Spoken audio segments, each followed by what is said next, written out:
বলেন কি ক্লিয়ার করছেন আপনি বলেন।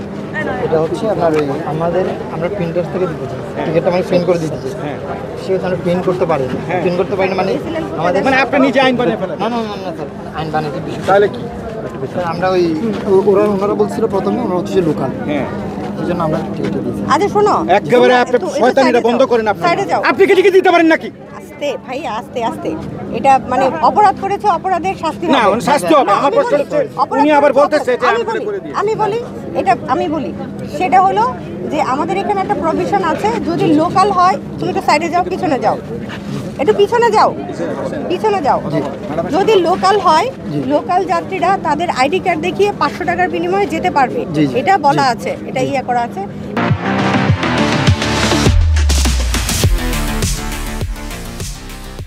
কিন্তু আপনারা যেটা করেছেন, লোকালের ক্ষেত্রে বলা ছিল তাদের আইডি কার্ডটা ওই টিকিটের সাথে এনক্লোজ করা থাকবে, কিন্তু আপনি পর্যটকের কাছে 1800 টাকায় যেটা বিক্রি করেছেন, শুনেন, 1800 টাকায় যেটা বিক্রি করেছেন, এটা সুস্পষ্টভাবে ভোক্তার সাথে প্রতারণা। ঠিক আছে, এই প্রতারণা করার জন্য আপনাকে ভোক্তা অধিকার সংরক্ষণ আইনে 50,000 টাকা জরিমানা করা হলো। এটা যদি আপনি নিজে বিক্রি করে থাকেন, আপনি এখন নিজে এটা পরিশোধ করবেন। ঠিক আছে, আমাদের ম্যাজিস্ট্রেট আপনাকে এখন জরিমানা করবে। আপনার বই কই? আর বই কোথা থেকে ছাপিয়েছেন? আমি বলি ভাইয়া, এটা বইটা ওরা রাখতে পারবে, সেক্ষেত্রে লোকালদের জন্য আর কি। ওনারা পর্যটকের কাছে সেটাই তো, ওনারা লোকালদের সাথে যেহেতু অ্যাটাচমেন্ট নাই, সেই জন্য ওনাদেরকে এখন 50,000 টাকা জরিমানা করছে। জরিমানা টাকা গতবার আপনাদের জরিমানা করা হয়েছে এবং আমার পর্যটককে নেওয়ার ব্যবস্থা করেন। আপনি নেবেন এখন স্যার আমরা আমি বলি, এখন ওনাদের যে 1800 টাকা আপনি নিয়েছেন, সেই 1800 টাকা লিগ্যালি আপনি আমাদের সামনে এটা ফেরত দিবেন। ফেরত দেওয়ার পরে ওনাকে, আপনাদের তো রেশিও অনুযায়ী আছে কতজন যেতে পারবে? আমাদের 210 জন যেহেতু যেতে পারবে, তার মানে তো এখনো টিকেটের আছে আপনাদের। সেক্ষেত্রে আপনি লিগ্যালি টিকিট দিবেন তাকে। ম্যাম, আমাদের 7টার পর আমাদের সার্ভারটা অটোমেটিক্যালি ক্লোজ হয়ে যায়। এখন এরপর আমরা টিকিট ইস্যু করতে পারি। পর্যটক যেন হয়রানি না হয়, সেই জন্য কাছে আপনি এই 1800 টাকা করে টিকিট বিক্রি করলেন কেন? আমাদের টিকিট প্রাইসই তো 1800 করে। এটা দিলেন স্যার, আমাদের প্রিন্ট করতে পারতেছি না। প্রিন্ট করতে না পারলে স্যার, এটা তো আমরা লুকোচুরি। কেন আপনি সরি স্যার, আপনাকে বারবার বলা হয়েছে না একটা জরিমানা ছাড়া করে দিবেন। হ্যাঁ, আমাদের ম্যাজিস্ট্রেট আসতেছে, ম্যাজিস্ট্রেট জরিমানা করবে। আপনি জরিমানার টাকা যেটা ডিক্লেয়ার করলেন, সেটা আপনি জোগাড় করেন। আর ভবিষ্যতে এই ধরনের কাজ করবেন না বলে আছে মুস্টেকা দিবেন। যে সার্ভার ডাউন মানে সার্ভার যদি যতক্ষণ পর্যন্ত স্টপ হয়ে যায় ততক্ষণ পর্যন্ত আপনি বিক্রি করতে পারবেন, সার্ভারের পরে তো আর আপনি বিক্রি করতে পারবেন না। তাহলে সরি ম্যাম, ঠিক আছে, ওই সাদা কাগজ আছে, সাদা কাগজ নিয়ে আপনি এটা আমার পর্যটকের কাছে কেন বিক্রি করতেন জানেন? আমার টুরিস্ট পুলিশের সাথে আগে কথা বলেন। ম্যাডাম আপনাকে 50,000 জরিমানা করেছে, সেটা বাদ না, কেন বলেন? স্যার, আমরা উনি পর্যটক সকাল থেকে আপনাকে কি পর্যটককে বলা হয়েছে সিম্পিতি প্রকাশ করার জন্য? হ্যাঁ, আপনি 1800 টাকা করে দিয়ে যে এটা যে বিক্রি করলেন, সবাই গেছে হলো 4000 টাকা করে, 3500 টাকা করে। না, এটা তো ওয়ান ওয়ে স্যার। কিওটি টিকিট দিয়ে গেছে। আর আপনার এটা তো অ্যালাউড না। তোমার কি করা আছে? আপনি কেন মারপিট করে মোবাইল কোর্টের কাগজপত্র আছে গাড়িতে? স্যার, পর্যটকের সাথে প্রতারণা করলেন কেন আপনি? দ্রুত অফিস থেকে নিয়ে আসতে হবে। আপনি আমাকে আইন দেখাচ্ছেন? এখানে ইউনিয়ন ম্যাডাম আছে, 50,000 জরিমানা করছে, জরিমানা করে। আচ্ছা, তুমি এদিকে আসো, জরিমানা দেন। এবং আজিম কোথায়? আজিম এটা আছে কিনা দেখো। জি, অবশ্যই। এখানে আপনাকে ছেড়ে দিয়ে কথা বলবেন। এখন আপনাকে অ্যারেস্ট করতে হবে যদি জরিমানা না করেন। এবং আমার পর্যটকের যাওয়ার ব্যবস্থা করেন। Never don't do this. Sir, দুষ্টামি বন্ধ করুন। আমরা আগেই বলেছি, কোনো ধরনের দুষ্টামি করবেন সহ্য করা হবে না। স্যার, একটা কথা ছিল।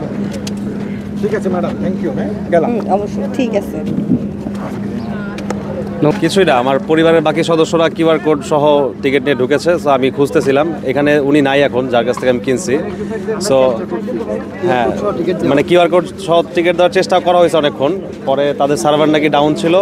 তো তারপর আমাকে বললো আচ্ছা এটা দিয়ে আপনারা যেতে পারবেন, বা মানে এটা হলো আমি শিপের নাম দেখে টিকিটটা কিনলাম আর কি। যেহেতু এটা কেয়ারি সিন্দাবাদের টিকিট কেনা, এটা 1800 করে একজনের কিনছি আর কি, ওয়ান ওয়ে।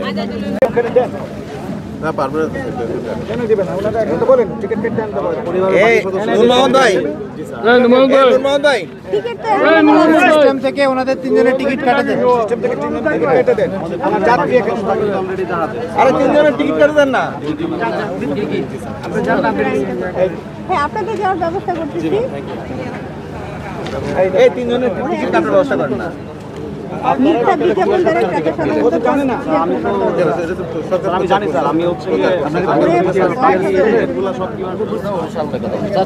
আপনি কেরসিং পেতে আসলে আমাদের প্রতিদিন আছে প্রতিদিন তো আপনারা ম্যানুয়াল টিকিট বিক্রি করছেন কেন তাই ম্যানুয়াল টিকিট বিক্রি করছেন কেন? আমি এমনি আসছি উনি আমার সাথে কথা বলেন উনি আমি তো প্রতিদিন ওই যে উনি ওর সাথে এই যে টিকিটটাকে এটা একদম নকল টিকিট এটাকে করা হয়েছে এবং 1800 টাকাতে 3টে টিকিট করে বিক্রি হয়েছে 1800 টিকিটের দাম 3000 3500 আমি ধন্যবাদ আমি আমি আমি আমার এখানে আপত্তি আছে সিন্দাবাদ আপনি ম্যানেজার আপনার এটা দায়বদ্ধতা আছে এবং জরিমানা করতে হবে এটা ম্যাডাম জরিমানা করেন এটা ভোক্তা অধিকার সংরক্ষণ আইনে এটা প্রতারণা করা হয়। পর্যটন সেক্রেটারকে বলতেছে ও তোমাকে মোবাইল কোর্টের যে কাগজপত্রগুলো ওগুলো তোমাকে দেবে তুমি নিয়ে আসো জরিমানা করবো। আপনি যাও দ্রুত যাও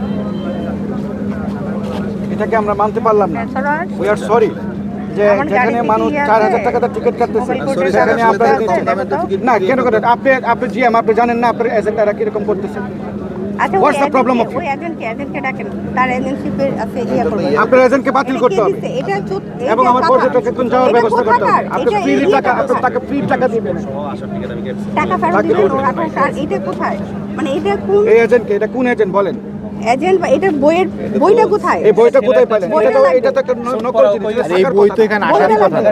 আপনি বই দেখেন বই দেখেন আসার কথা না। ম্যাডাম এরকম বই থাকার কি কথা